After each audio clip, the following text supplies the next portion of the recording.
Hello everyone, welcome back to my channel. So it's so nice to see you again. So दोस्तों, आज के इस video के अंदर हम पढ़ने वाले हैं हमारी टी.एस. इलियट की एक बहुत ही फेमस पोएम जो कि है द हॉलो मैन। तो ये जो हॉलो मैन है, इसको हम लाइन बाय लाइन समझने वाले हैं। मैं आपको पूरा डिटेल में समझाने वाली हूँ, एक एक लाइन का मतलब पूरा डिटेल में अच्छे से एक्सप्लेन करने वाली हूँ। सो वीडियो को स्टार्ट करने से पहले मैं कहना चाहती हूँ, अगर आपने मेरे चैनल को अभी तक सब्सक्राइब नहीं किया है या आप मेरे चैनल बनाए हैं, पहले प्लीज चैनल को सब्सक्राइब कर लो, क्योंकि आपको इस चैनल पे इंग्लिश ऑनर्स से रिलेटेड सारी वीडियोस मिलेंगी। ओके, सो नाउ वीडियो को स्टार्ट करते हैं। तो दोस्तों देखो, यहाँ हमारी जो पोएम है द होलो मैन, सबसे पहले हम जान लेते हैं होलो का मतलब क्या होता है। तो होलो का मतलब होता है खोखला। तो बेसिकली इस पोएम के अंदर मॉडर्न वर्ल्ड की लोगों की जो स्पिरिचुअल एम्प्टीनेस है, लॉस ऑफ आइडेंटिटी है और इनर खोखलापन है, उसको ये पोएम हाईलाइट करती है। ओके, एंड इलियट ने इस पोएम के अंदर टोटल 5 सेक्शन दे रखे हैं, मतलब कि ये जो पोएम है ये 5 सेक्शन में डिवाइडेड है। ठीक है, तो सबसे पहला हमारा सेक्शन 1 यहाँ से स्टार्ट होता है। यहाँ पे पोएम स्टार्ट करने से पहले यहाँ पे एपिग्राफ दे रखा है। एपिग्राफ मतलब क्या होता है? बेसिकली ओपनिंग लाइंस को कहते हैं एपिग्राफ। ओके, और यहाँ पे जो हमारा इलियट है उसने पोएम शुरू करने से पहले 2 रेफरेंस दिए हैं। सबसे पहले मतलब कि यहाँ पे जो स्टार्टिंग में 2 लाइंस लिखी हैं, मिस्टर कर्ट्स, एंड दूसरी जो लाइन है a penny for the old guy. ये जो लाइंस हैं ये एलियट ने किसी दूसरे के वर्क से बोरो किए। ठीक है, तो सबसे पहली बात, अगर कोई भी पोएट किसी दूसरे के वर्क से कोई लाइंस ले तो उसको कहते हैं एल्यूजन। ठीक है, कि उसने एल्यूड किया है दूसरे की पोएम की, दूसरे के वर्क से लाइंस लेने को कहते हैं एल्यूजन। ओके, तो हम लिटरेचर के स्टूडेंट हैं, इतना हमें पता होना चाहिए, इसलिए मैंने आपको बता दिया है। ओके, सो हमारा जो एपिग्राफ है यानी कि ओपनिंग लाइंस हैं वो कुछ इस तरह से स्टार्ट होती हैं, मिस्टर कर्ट्स ही डेड। तो ये जो लाइन है ये जोसेफ कॉर्नेट की एक famous novel heart of darkness से ली गई है। आप ये हार्ट ऑफ डार्कनेस नोवेल अपने सिलेबस में देख सकते हैं, 5th सेमेस्टर में इंग्लिश ऑनर्स के सिलेबस में ये नोवेल दे रखी है, तो आप इसे पढ़ेंगे। तो ये लाइन वहीं से ली गई है, मिस्टर कर्ट्स। मिस्टर कर्ट्स एक ऐसा कैरेक्टर था जो मोरली करप्ट था, लेकिन उसके अंदर एक इंटेंस पैशन और एनर्जी थी।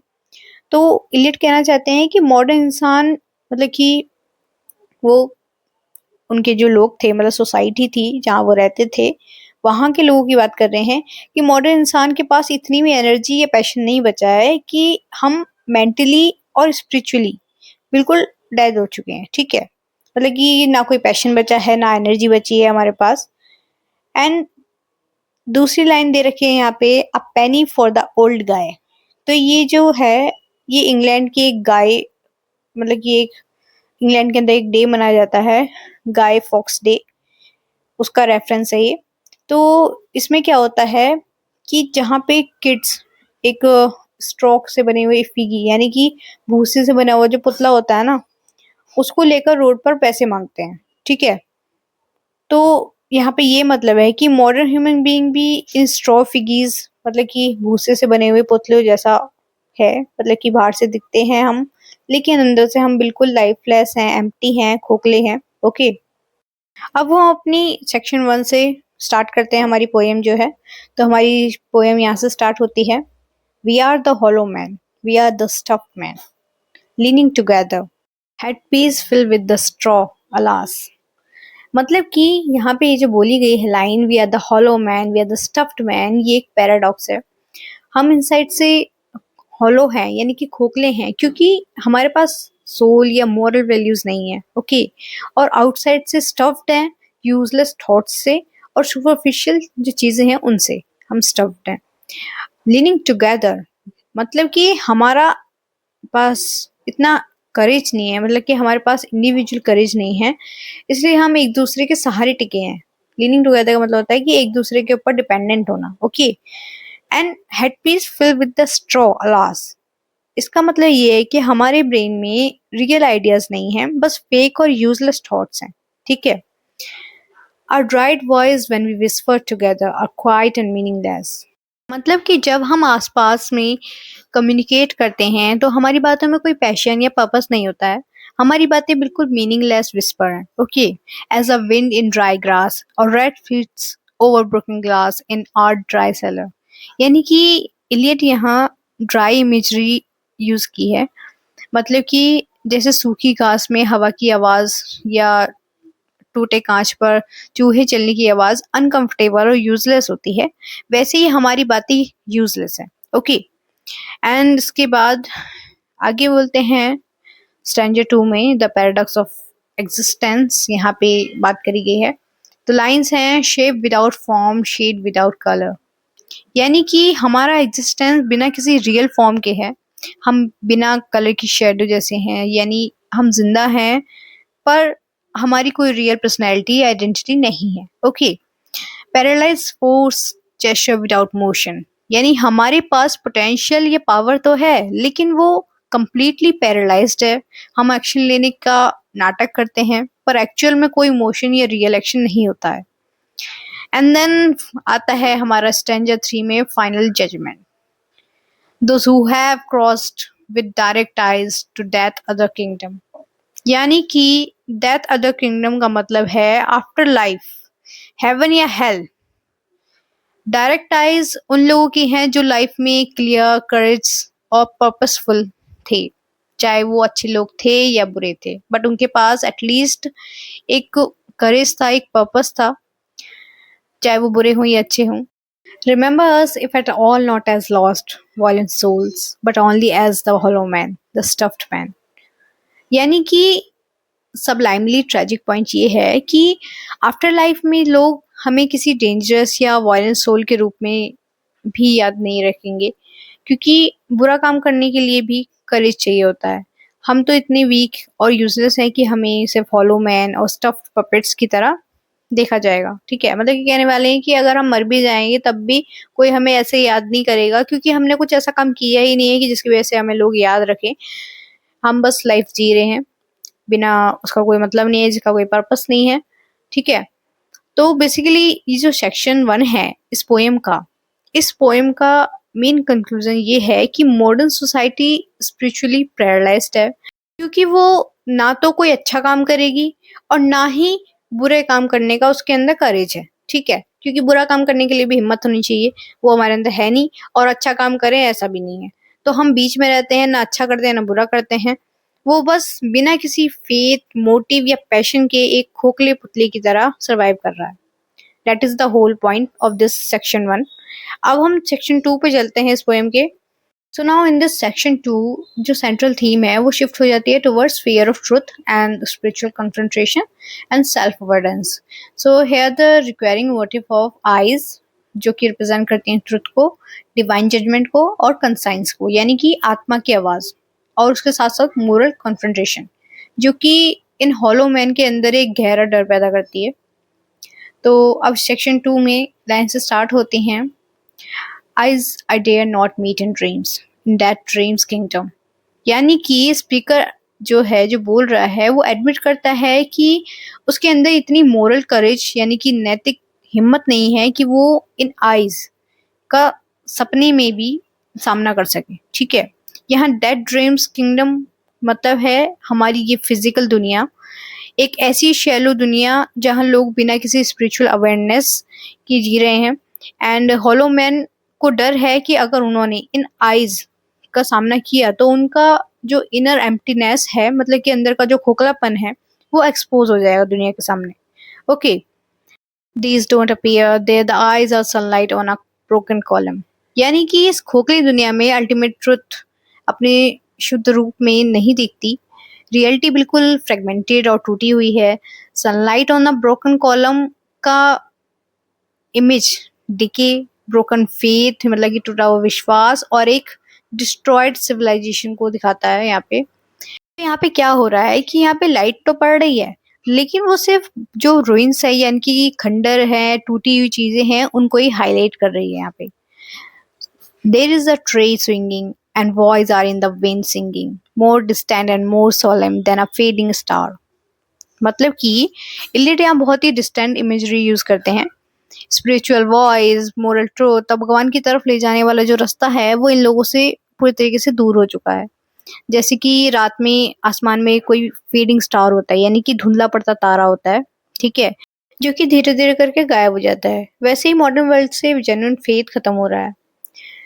आगे बोलते हैं let me be no nearer in the dead dreams kingdom. यानी कि यहाँ पे जो स्पीकर है वो रिक्वेस्ट करता है कि उसे जो मोरल कन्फ्रंटेशन है या सच्चाई है उससे दूर ही रखा जाए, क्योंकि वो सच का सामना ही नहीं करना चाहता। वो सच का सामना करने के बजाय अपने इग्नोरेंस के कंफर्टेबल जोन में ही रहना पसंद करता है। Let me be also wear such deliberate disguise. मतलब कि अपने आप को सच्चा बनाने के बजाय स्पीकर जो है डेलिबरेट डिस्गाइसेस यानी कि जानबूझकर उसका जो नकली रूप है उसको चुनता है। यानी कि वो सोशल मास्क के पीछे, दिखावे के पीछे अपना जो असली रूप है यानी कि असली जो खोखलापन है उसको हाइड करना चाहता है। आगे बोलते हैं red scores cross skin cross steps in a field behaving as a wind waves. तो यहाँ पे जो इलियट है वो एक स्केयर क्रो यानी कि खेत में जो पुतला लगा होता है ना उसको कहते हैं स्केयर क्रो।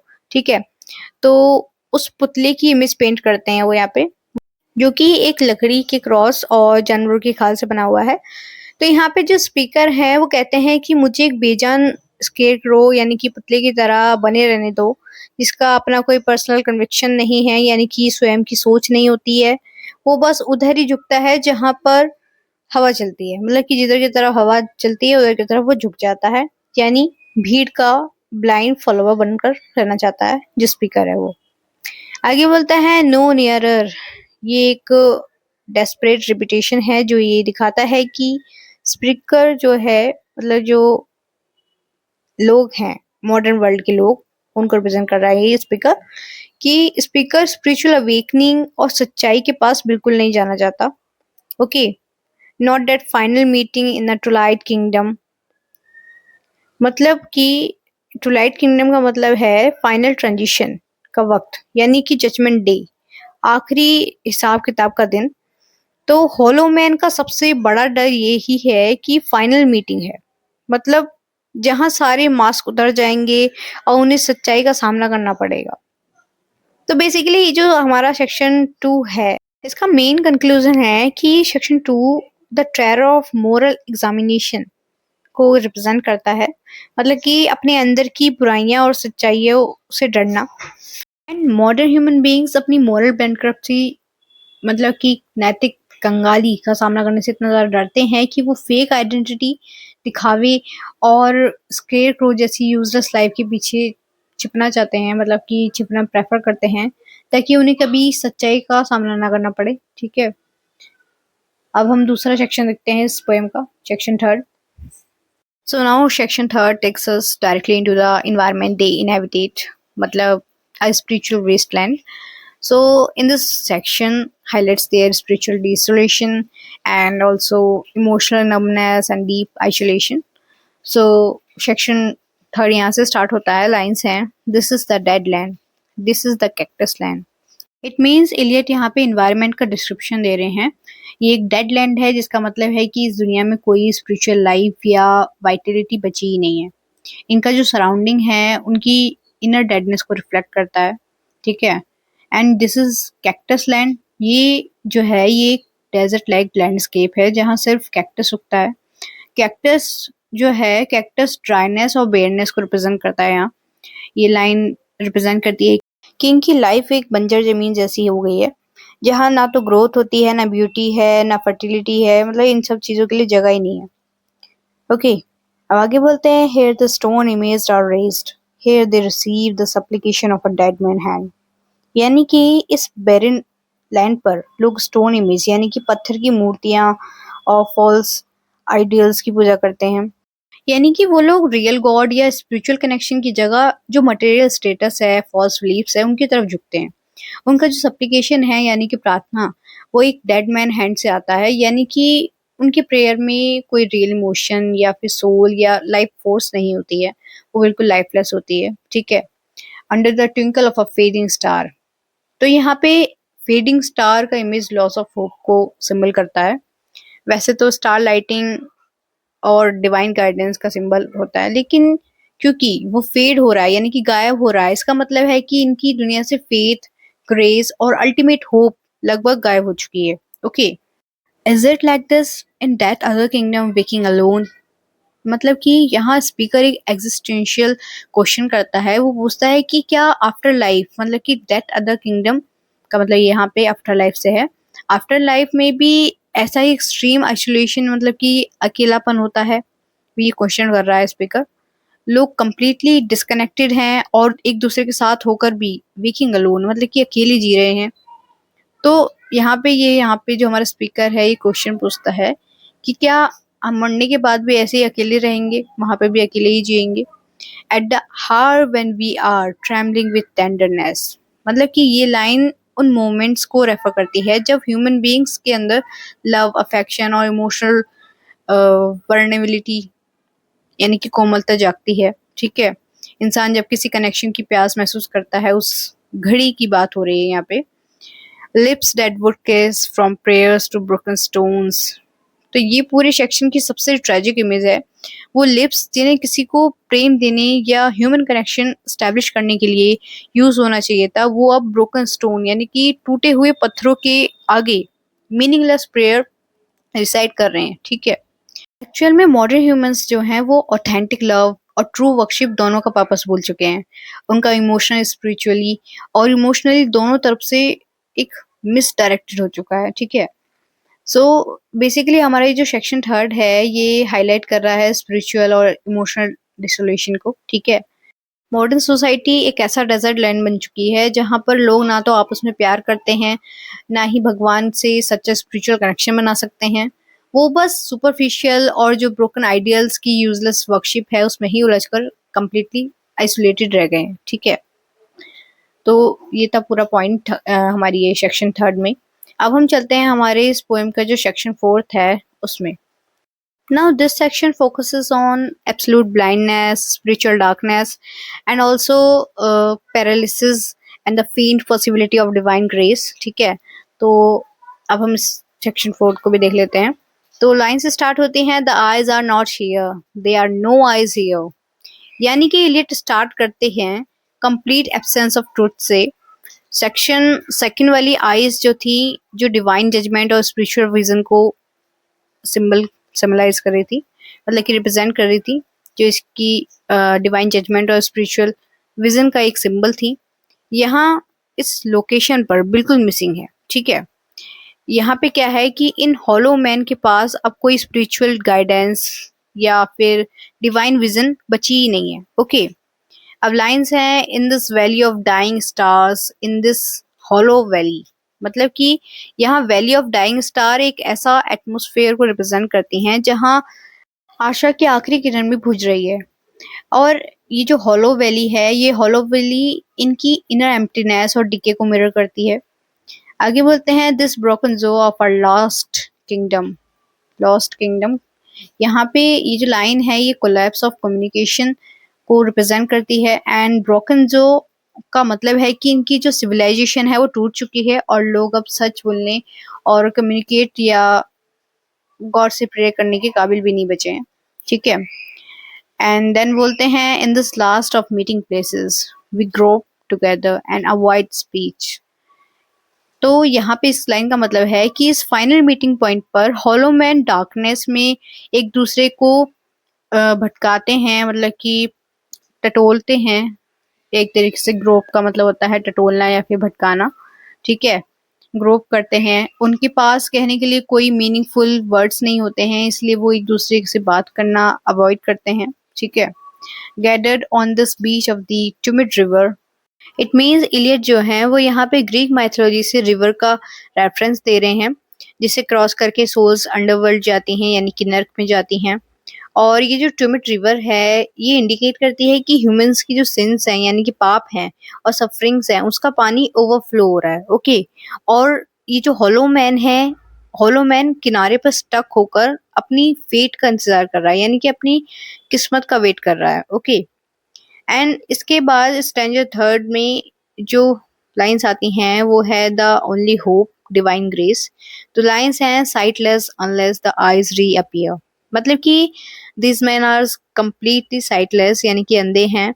वो तब तक स्पिरिचुअली ब्लाइंड रहेंगे जब तक कि वो डिवाइन आईज यानी कि स्पिरिचुअल ट्रुथ यानी दोबारा रीअपेयर ना हो जाए, ठीक है। जो डिवाइन आइज हैं, मतलब कि जो स्पिरिचुअल ट्रुथ है, जब तक वो दोबारा से रीअपेयर ना हो जाए तब तक वो लोग ऐसे ही ब्लाइंड रहेंगे। As the perpetual star multifoliate रोज, यानी कि यहाँ इलियट डेंटी की जो डिवाइन कॉमेडी है उसका लिटरेरी रेफरेंस यूज करते हैं। द मल्टीफोलिएट रोज मतलब कि कई पत्तियों वाला गुलाब, ठीक है। पैराडाइज, डिवाइन लव और वर्जिन मैरी का सिंबल है ये। So while the perpetual star represent everlasting hope, ये लाइन सजेस्ट करती है कि ह्यूमन एफर्ट्स से इनका सल्वेशन इम्पॉसिबल है, सिर्फ डिवाइन ग्रेस यानी कि भगवान की कृपा ही उन्हें बचा सकती है। Okay, of death to light kingdom the hope only of empty man, यानी कि मौत के इस टूलाइट किंगडम में इन एम्प्टी मैन के पास खुद को रिडीम करने का कोई भी रास्ता नहीं बचा है। पूरी मतलब कि आप ये कह सकते हो कि प्योर डिवाइन इंटरवेंशन ही इनकी ओनली होप है, ठीक है, जो इन्हें बचा सकती है। तो ये था हमारा section 4। Section 4 is totally about total loss of vision and the absolute necessity of grace को हाईलाइट करता है basically. And modern humanity spiritually blind हो चुकी है, लैंग्वेज लॉस कर चुकी है और नर्क की नदी के किनारे हेल्पलेसनेस में खड़ी है, ठीक है। उनके पास सेल्फ सल्वेशन का कोई वे नहीं है और उनकी लास्ट उम्मीद सिर्फ और सिर्फ गॉड ग्रेस और डिवाइन लव है। ओके, तो ये था हमारा सेक्शन 4। अब हम लास्ट पार्ट देख लेते हैं, फाइनल जो इसका सेक्शन है, सेक्शन 5 इस पोएम का। Now we are going to analyze the final and the most iconic part of the poem, section 5th of T.S. Eliot, The Hollow Man. So this climax section features a parody of nursery rhyme and also fragmented prayers and complete spiritual paralysis, and conclude with one of the most famous ending in the modern literature regarding of the end of the world. So lines हैं, here we go round a prickly pear, prickly pear, prickly pear. Here we go round a prickly pear at 5 o'clock in the morning. इसका मतलब है कि Elliot यहाँ पे famous children nursery rhyme Here we go round a mulberry bush का parody use करते हैं, ठीक है।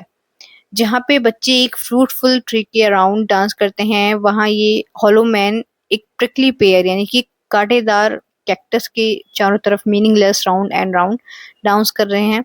5 o'clock इन द मॉर्निंग, तो यहाँ पे नए दिन का टाइम ये है कि नया दिन का टाइम माना जाता है ये, लेकिन इन हॉलो मैन के लिए ये बस एक useless repetitive and aimless moment है, ठीक है, जो ये बोल रहे हैं।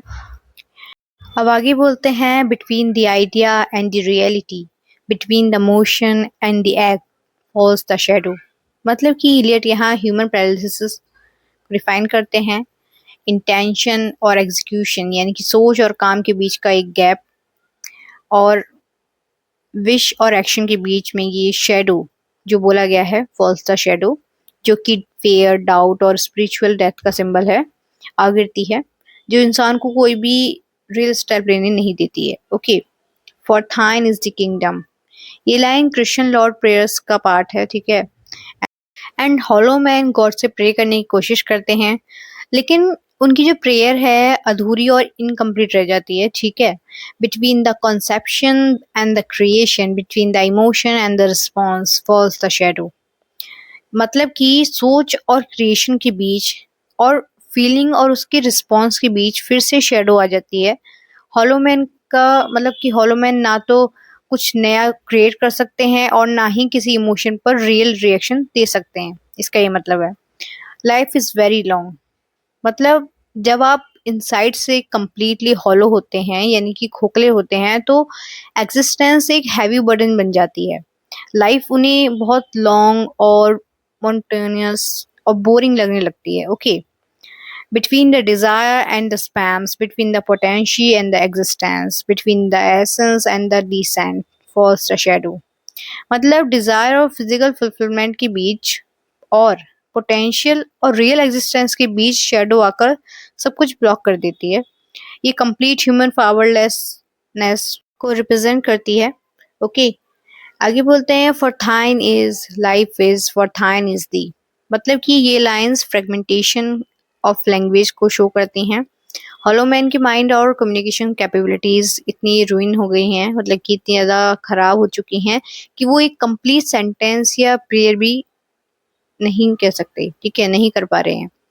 उनकी स्पीच कम्प्लीटली रेप्चर हो चुकी है। Okay, and the famous climax जो लास्ट लाइन्स हैं वो ये हैं, this is the way the world ends, this is the way the world's end, this is the way the world's end, not with a bang but a whimper।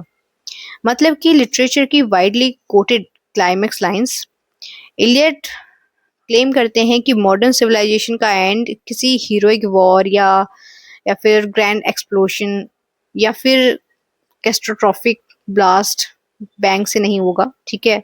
Modern humanity इतनी week और होलो हो चुकी है और spiritually dead हो चुकी है कि उनका एंड बहुत ही साइलेंट और पैथेटिक और एक छोटी सी सिसकी, यानी कि विम्पर मतलब कि छोटी सी सिसकी के साथ घुट घुट कर होगा, ठीक है।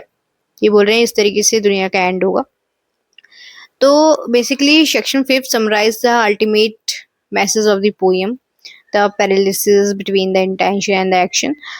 मॉडर्न सोसाइटी कोलैप्स होने के लिए किसी ग्रैंड एक्सप्लोजन का वेट नहीं करती है, बल्कि वो अपने इनर खोखलेपन, फेटलेसनेस और लैक ऑफ पर्पस की वजह से धीरे धीरे एक साइलेंट विम्पर के साथ फेड अवे हो रही है। तो इसी के साथ हमारी ये the hollow man poem complete होती है। आई होप आपको समझ आ गई होगी। सो अगर आपने चैनल को अभी तक सब्सक्राइब नहीं किया है तो प्लीज़ पहले चैनल को सब्सक्राइब कर दो, ताकि ऐसी हेल्पफुल वीडियोस आपको टाइम से मिलती रहें। एंड अब मैं जो नेक्स्ट वीडियो लाने वाली हूँ वो मैं थोड़ी सी आपके लिए और बेटर बनाने के लिए एनिमेशन में लाने वाली हूँ। सो जल्दी जल्दी चैनल को सब्सक्राइब कर लो ताकि ऐसी हेल्पफुल वीडियोस आपको टाइम से मिल जाए। और वीडियो पसंद आई तो प्लीज़ वीडियो को लाइक ज़रूर करना एंड कमेंट में ज़रूर बताना आपको वीडियो कैसी लगी, और अपने दोस्तों को भी इस वीडियो को शेयर कर देना ताकि उनकी भी हेल्प हो सके। So thank you so much for watching. मिलते हैं नेक्स्ट वीडियो में। Bye bye.